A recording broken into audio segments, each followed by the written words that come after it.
for so many species along the border, having a wall and obstructing their movement is just a critical issue. It's a critical issue at any time, especially during a time of global warming when droughts are increasing in the region.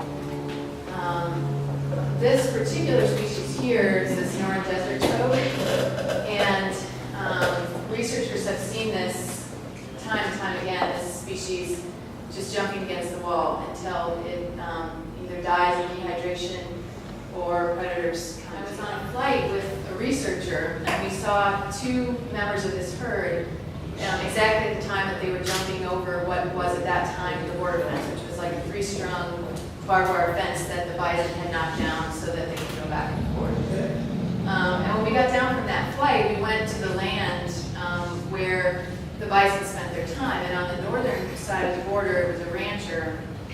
And he told us that the reason why they were on this land pretty much every day was that there's a certain kind of grass that the bison really likes, especially nutritious, and there's a lot of it found in his land. So they spent their time there.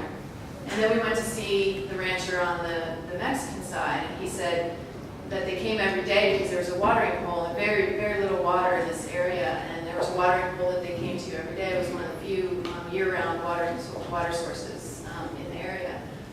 And so right then, I realized for this species, having a barrier between their water and their food was obviously going to be a catastrophe for this herd. And it's a very special herd.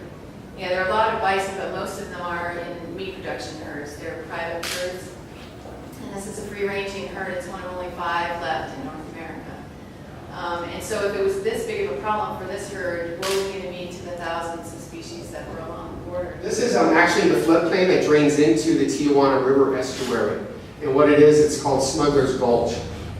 And this is, this is Tijuana over here. And this was a low-lying area where they used, they'd have trafficking of people.